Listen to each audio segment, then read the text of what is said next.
માંગરોળ જિલ્લા અને તાલુકા પંચાયતની ચૂંટણીમાં ભાજપને બહુમતી મળી છે। જિલ્લા પંચાયતની 4 સીટ અને તાલુકા પંચાયતની 12 સીટ પર ભાજપના ઉમેદવાર વિજેતા થયા છે।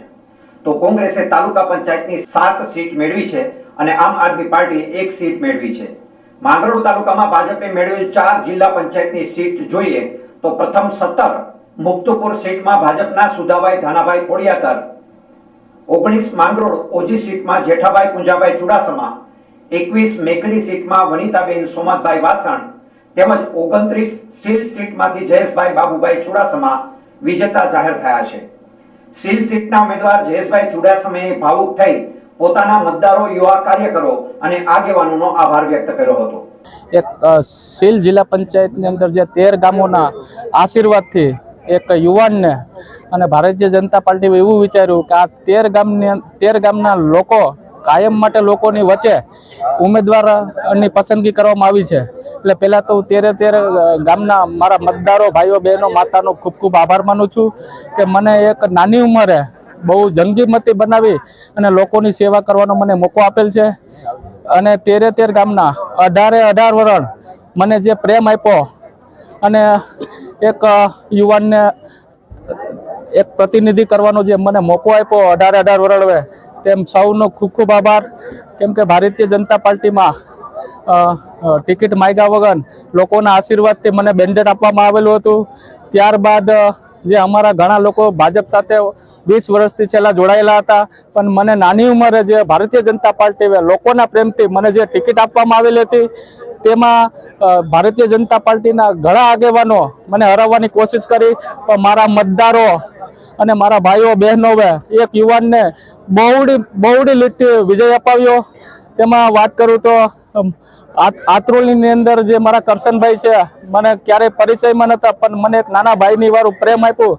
આમ તો આખો આત્રોલી ગામ અને 13 ગામની અંદર મને જે 18 વરણે ચાહ્યો તે બધાનો ખૂબ ખૂબ આભાર। અને આ જ રીતના મને પ્રેમ આગળ પણ આપતા રહે તેવી વિનંતી।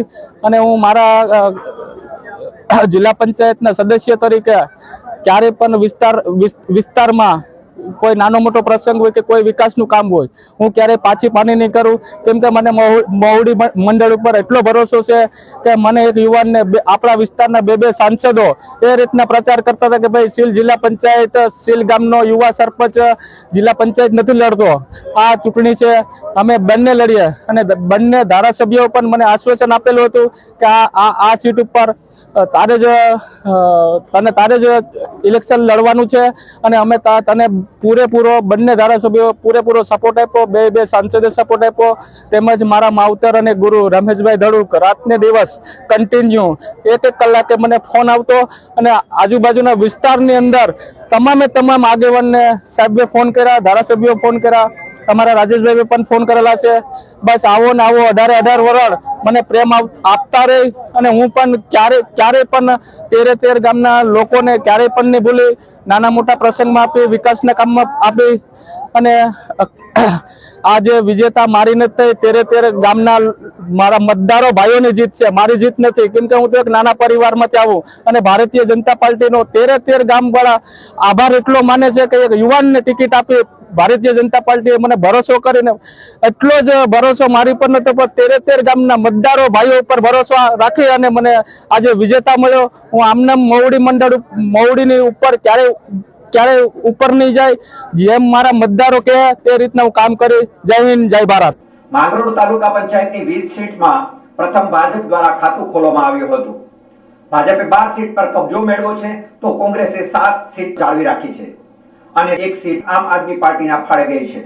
માંગરોળ તાલુકા પંચાયતની સીટ પરના વિજેતા ભાજપના ઉમેદવારની યાદી જોઈએ તો ચંદવાણા સીટમાં હંસાબેન જગદીશભાઈ ડાકી, ગોરેજ સીટમાં શોભનાબેન ભરતભાઈ ગરચર, લોહેજ સીટમાં રવિભાઈ લક્ષ્મણભાઈ નંદાણીયા, મકતુપુર સીટમાં નારણભાઈ લક્ષ્મણભાઈ વાજા, ઢેલાણા સીટમાં હર્ષાબેન હિતેશભાઈ ખેર, શેરિયાજ 2 સીટમાં હેમીબેન પરવતભાઈ જોટવા, બગસરા ગેટ સીટમાં કેશુભાઈ ઉકરણાભાઈ ઓળેદરા, મેકડી સીટમાં ભીખાભાઈ ભોજાભાઈ ડાકી, મીતી ગેડ સીટમાં ભરતભાઈ વત્સીભાઈ વાઘ, આત્રોલી સીટમાં મંજુબેન ભુરાભાઈ પરમાર, દીવરાણા સીટમાં હિનાબેન રાજેશભાઈ રાઠોડ અને સીલ સીટમાં રમીલાબેન જયંતિભાઈ કામરિયા વિજેતા થયા છે। ભાજપની 4 જિલ્લા પંચાયત અને 12 તાલુકા પંચાયતની સીટો મળતા તાલુકા ભાજપ પ્રમુખે લોકોને આભાર વ્યક્ત કર્યો હતો. માંગરોળ તાલુકામાં જે તાલુકા પંચાયત અને જિલ્લા પંચાયત જુનાગઢ જિલ્લા પંચાયતની 4 સીટ અને 12 સીટ તાલુકા પંચાયતની આપી ભારતીય જનતા પાર્ટી ઉપર જે વિશ્વાસ લોકોએ મૂક્યો છે એ વિશ્વાસ અમે તદ્દન કાયમ રાખીશું અને લોકોનો ખૂબ આભાર માનીએ છીએ કે અમારી ઉપર એટલો વિશ્વાસ મૂકી અને બહોળી સંખ્યામાં તાલુકા પંચાયત તથા જિલ્લા પંચાયતની સીટો આપી એ બદલ અમે મતદારોનો ખૂબ ખૂબ આભાર માનીએ છીએ. કોંગ્રેસના ફાળે આવેલ 7 સીટની યાદી જોઈએ તો જરિયાવાડા સીટ પર કારીબેન કાનાભાઈ રામ, નાંદરખી સીટ પર અશોક મંજી ચુડાસમા, કાલેજ સીટ પર સવિતાબેન પાંચાભાઈ વાળા, ઓસા સીટ પર પરબતભાઈ રાજસીભાઈ કરગઠિયા, ચાકવા સીટ પર મંજુબેન દિનેશભાઈ કાથડ, શેરિયાદ 1 સીટ પર દિલીપભાઈ મેરામણ વાળા અને માંગરોળ ઓજી સીટ પર આબેદી સુલેમાન જેઠવાનો વિજય થયો છે. આમ તાલુકા પંચાયતની 60 સીટ પર કોંગ્રેસ પક્ષના ઉમેદવાર વિજેતા થયા છે. ત્યારે કોંગ્રેસ આગેવાન કાનાભાઈ રામે મતદારો અને ઉમેદવારોનો આભાર વ્યક્ત કર્યો હતો. મારું નામ કાનાભાઈ નારણભાઈ રામ, પૂર્વ તાલુકા પંચાયત પ્રમુખ, સાથે રાજુભાઈ ચુડાસમા અમારા કોંગ્રેસ પ્રમુખ. અમારા કોંગ્રેસ પાર્ટીના 20 તાલુકા પંચાયતના 4 જિલ્લા પંચાયતના જે સભ્યો લડતા હતા એ સમગ્ર પ્રજાએ જે ચુકાદો આપ્યો છે એ ચુકાદામાં અમે માથે ચડાવીએ છીએ અને સાથે સાથે મારે 4 જિલ્લા પંચાયત અને 20 તાલુકા પંચાયત કોંગ્રેસના ઉમેદવારોને અમારે ધન્યવાદ આપવા છે કે ગુજરાતમાં જે પરિસ્થિતિ થઈ પણ એ અડીખમ ઊભા રહ્યા અને વોટથી લડ્યા છે. સાથે સાથે અમારે કોંગ્રેસ પાર્ટી ના તમામ કાર્યકરો એ તન ધનથી જે મહેનત કરી છે એનું આજે 8 તાલુકા પંચાયત 7 અને કોંગ્રેસની આવી છે. એટલે બધા ભાઈઓ બહેનોએ જે અમને સાથ સહકાર આપ્યો છે એને પણ ધન્યવાદ, આભાર. માંગરોળ તાલુકાની હુસેનાબાદ સીટ આમ આદમી પાર્ટીના ફાળે આવી છે. હુસેનાબાદ સીટ પર આમ આદમી પાર્ટીના ઉમેદવાર નારણભાઈ ગાંગાભાઈ ચાવડાએ આમ આદમી પાર્ટીનું ખાતું ખોલાવ્યું છે. માંગરોળ તાલુકા પંચાયતમાં ભાજપે 12 સીટ કબજે કરી છે, ત્યારે કોંગ્રેસે 7 સીટ પર કબજો કર્યો છે, તો આમ આદમી પાર્ટી પણ 1 સીટ જીતી લીધી છે. હાલ તો ભાજપે 12 સીટ પર કબજે કરતા માંગરોળ તાલુકા પંચાયતમાં ભાજપનું શાસન આવશે.